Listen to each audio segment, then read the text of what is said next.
Big Boss Kannada season 11 finale ಹತ್ತಿರ ಬರುತ್ತಿದ್ದಂತೆಯೇ ರಜತ್ ಕಿಶನ್ ಮನೆಯ ನೂತನ ಕ್ಯಾಪ್ಟನ್ ಆಗಿದ್ದಾರೆ.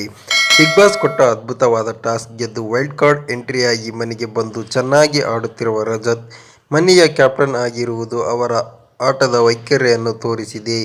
ಹೊಸ ವರ್ಷದ ಸಂಭ್ರಮದ ಮಧ್ಯೆಯೇ ಮನೆಗೆ ಹೊಸ ಕ್ಯಾಪ್ಟನ್ ಮಾತ್ರವಲ್ಲ, ಬಿಗ್ ಬಾಸ್ ಫಿನಾಲೆಗೆ 3 ವಾರಗಳು ಇರುವಾಗಲೇ ರಜತ್ ಗೆದ್ದಿರುವುದು ಫಿನಾಲೆಗೆ ಇನ್ನಷ್ಟು ಹತ್ತಿರವಾಗಿದ್ದಾರೆ. ಜನರಿಗೆ ಕೊನೆಯ ವಾರದಲ್ಲಿ ಫಿನಾಲೆ ನಡೆಯಲಿದೆ ಎನ್ನಲಾಗುತ್ತಿದೆ. ಈ ಸೀಸನ್ನ ಪ್ರಬಲ ಸ್ಪರ್ಧಿಗಳಲ್ಲಿ ರಜತ್ ಕೂಡ ಒಬ್ಬರು.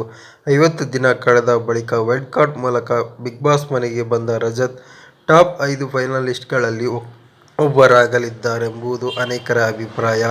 100 ದಿನಗಳ ಸಮೀಪದಲ್ಲಿರುವ ಬಿಗ್ ಬಾಸ್ನ ಹೊಸ ಕ್ಯಾಪ್ಟನ್ ಆಗಿ ರಜತ್ ಆಯ್ಕೆಯಾಗಿದ್ದಾರೆ. ಟಾಪ್ ಫೈನಲಿಸ್ಟ್ ಆಗಲಿದ್ದಾರಾ ಎಂಬುದನ್ನು ಕಾದು ನೋಡಬೇಕಿದೆ.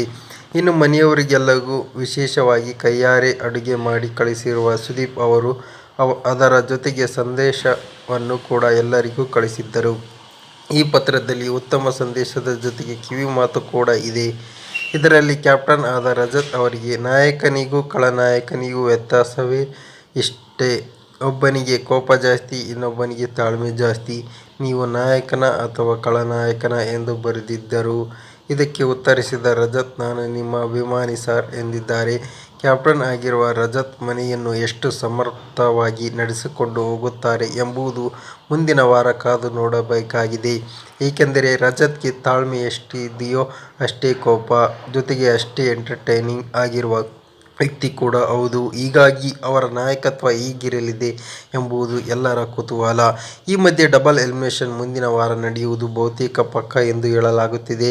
ಒಂದು ವೇಳೆ ಡಬಲ್ ಎಲಿಮಿನೇಷನ್ ಮುಂದಿನ ವಾರ ನಡೆದರೆ ರಜತ್ ಇದರಿಂದ ಸೇಫ್. ಅದರ ಮುಂದಿನ ವಾರ 7 ಜನ ಇರಲಿದ್ದಾರೆ. ಯಾರು ಹೋಗ್ತಾರೆ, ಯಾರು ಫಿನಾಲೆಗೆ ಹೋಗ್ತಾರೆ ಎಂಬುದು 3ನೇ ವಾರ ತಿಳಿಯಲಿದೆ.